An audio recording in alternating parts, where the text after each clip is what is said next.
Komisaris Utama PT Pertamina periode 2019-2024, Basuki Cahayapurnama diperiksa KPK terkait kasus dugaan korupsi pengadaan gas cair alam atau LNG. Ahok diperiksa sebagai saksi dalam kapasitasnya saat menjabat sebagai Komisaris Utama PT Pertamina.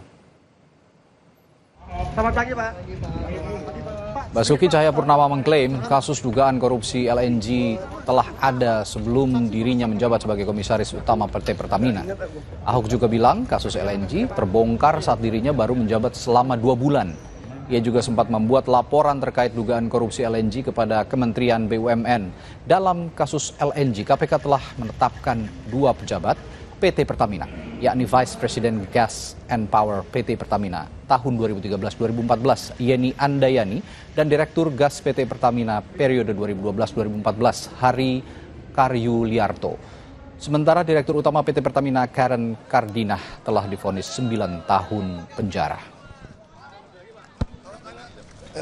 Awas, tangga aku takut tuh jatuh. Ya, karena kan kita yang waktu itu kan yang temukan kan gitu. Kita kirim surat ke Menteri BUMN juga waktu itu. Aduh, berapa pertanyaannya? Nggak banyak juga sih ya. Kan gue udah lupa, ini kasus LNG bukan di zaman saya semua. Cuma kita yang temukan waktu zaman saya jadi komut itu aja sih. Kayak itu sudah terjadi kontraknya sebelum saya masuk. Nah ini pas ketemu itu di Januari 2020 lah. Setelah saya 2 bulan di dalam. Ya, itu aja sih. Sekjen PDI Perjuangan Hasto Kristianto akhirnya muncul ke publik dan memastikan akan memenuhi undangan pemeriksaan KPK pada Senin pekan depan. Hasto muncul dalam konferensi pers persiapan HUT ke-52 PDI Perjuangan. Dalam kesempatan itu, Hasto menjawab soal pemeriksaan dirinya pada Senin 13 Januari 2025 di KPK. Hasto menegaskan dirinya akan hadir untuk memberikan keterangan sejelas-jelasnya atas kasus Harun Masiku di hadapan penyidik.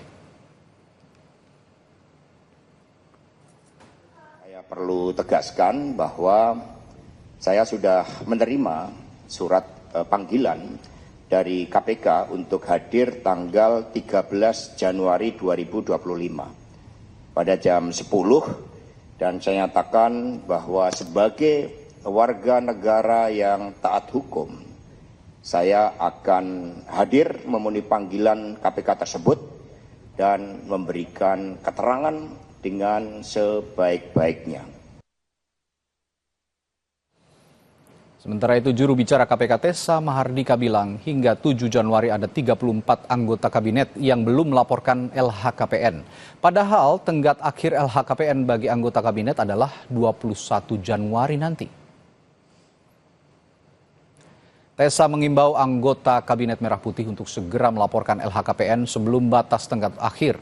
Tessa khawatir jika disampaikan di akhir masa tenggat akan terkendala traffic website yang tinggi. Saya menghimbau kepada kepala lembaga, baik itu kementerian, kepala lembaga yang sudah dilantik oleh Bapak Presiden, untuk dapat segera melaporkan LHKPN melalui saluran-saluran yang ada pada tanggal 21 Januari, itu menjadi batas akhir. Setali 3 uang, juru bicara KPK Budi Prasetyo menyebut hingga 7 Januari 2025 tingkat kepatuhan pelaporan LHKPN anggota Kabinet Merah Putih mencapai 72%.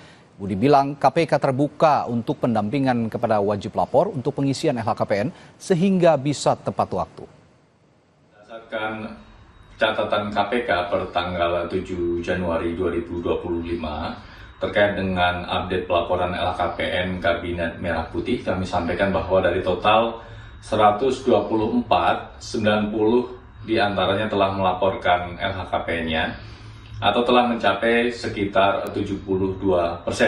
KPK juga di sini menyampaikan sangat terbuka untuk melakukan perbantuan ataupun pendampingan kepada para wajib lapor yang mengalami kendala. Secara umum dari 124 orang anak buah Prabowo di Kabinet Merah Putih, baru 90 orang yang melaporkan LHKPN mereka ke KPK. Sementara 34 orang lainnya belum melaporkan LHKPN. Kalau dirincikan, dari 52 orang menteri atau kepala lembaga setingkat menteri, baru 44 orang yang melaporkan LHKPN, sementara 8 orang belum melaporkan.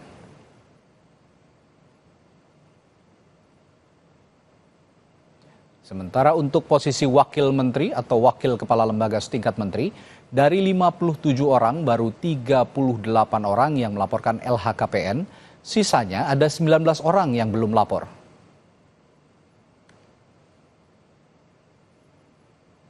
Sedangkan untuk jabatan utusan khusus, penasihat khusus atau staf khusus dari 15 orang, baru ada 8 orang yang melaporkan.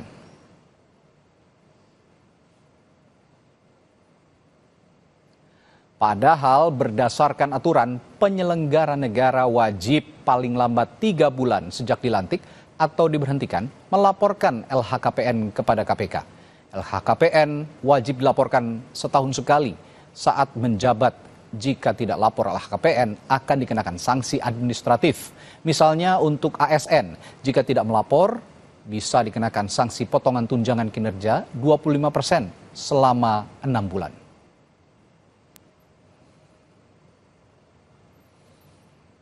Lalu apa saja upaya KPK agar 18% anggota Kabinet Merah Putih yang belum melaporkan LHKPN ini bisa melaporkan LHKPN-nya secara tepat waktu?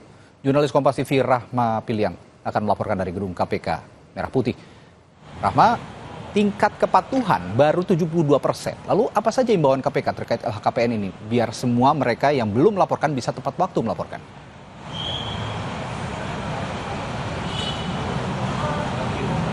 Ya, Radi dan juga saudara, tentunya KPK ini masih menunggu dari Menteri juga Kepala Lembaga serta yang setingkat lainnya untuk melaporkan LHKPN-nya bagi yang melaporkan. Dari data terakhir yang disampaikan oleh KPK, baru 90 orang dari 124 yang harus melaporkan harta kekayaannya kepada KPK. Ini data per 7 Januari 2025, ini setara dengan masih 72% yang baru melaporkan. Kalau kita merinci memang Radi dan juga saudara, ada 44 dari 52 menteri juga kepala lembaga yang sudah melaporkan begitu ya.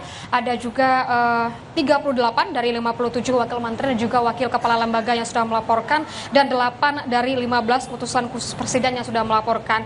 Tentunya masih banyak ini Radi dan juga saudara yang belum melaporkan LHKPN-nya kepada KPK, di mana untuk dari batas waktunya tentunya ini adalah 3 bulan begitu ya. Untuk waktu yang diberikan oleh KPK adalah 3 bulan dari pasca pelantikan.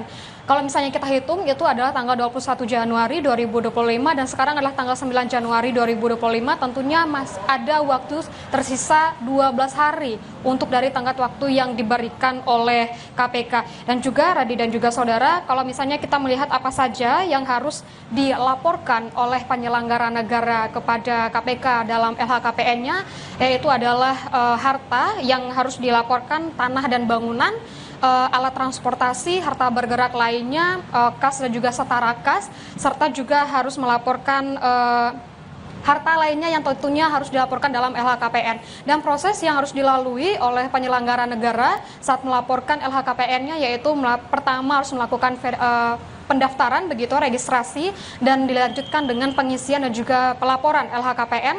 Nanti dari KPK sendiri akan melakukan verifikasi dan nanti akan mengumumkan apakah dari LHKPN yang sudah dilaporkan ini sesuai dengan pedoman yang dipegang oleh KPK. Jika nantinya ini belum sesuai dengan pedoman yang dipegang oleh KPK, maka KPK akan mengembalikan form registrasi tersebut dan harus diperbaiki oleh pelapor begitu ya.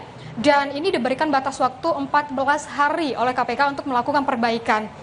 Nah, setelah itu KPK juga menghimbau kepada penyelenggara negara, terkhususnya dari Kabinet Merah Putih ini untuk segera melaporkan jika nanti melaporkannya mendekati batas waktu, takutnya akan terjadi traffic web yang sangat tinggi begitu ya. Nanti ini bisa menjadi kendala bagi pelapor dan juga jika mendekati dengan masa-masa penutupan itu tanggal 21 Januari 2025, jika nanti ada kendala ini bisa segera diatasi oleh pelapor begitu Radi dan juga saudara. Dan Dan juga dari juru bicara KPK Budi Prasetyo juga menyebutkan bahwa jika dari penyelenggara negara ini mengalami kesulitan atau kendala dalam pelaporannya, maka dari KPK ini bersedia dan juga akan melakukan pendampingan dan juga akan melakukan bantuan dalam pengisian LHKPN terhadap penyelenggara negara ini. Dan kita ketahui memang kalau untuk pelaporan LHKPN, terus khususnya untuk harta-harta yang dimiliki, begitu ya, aset yang dimiliki, Radio juga saudara, ini merupakan bentuk dari kejujuran dan juga moral dari penyelenggara negara, terkhususnya dari Kabinet Merah Putih, begitu, untuk dari transparentasi gitu ya, dan juga keterbukaan atas kepemilikan aset dan juga harta yang dimiliki.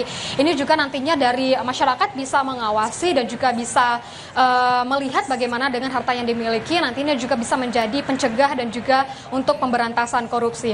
Radi. Baik, Rahma Piliang, laporan langsung dari Gedung Merah Putih KPK, Jakarta. Terima kasih. Saudara, ke sorotan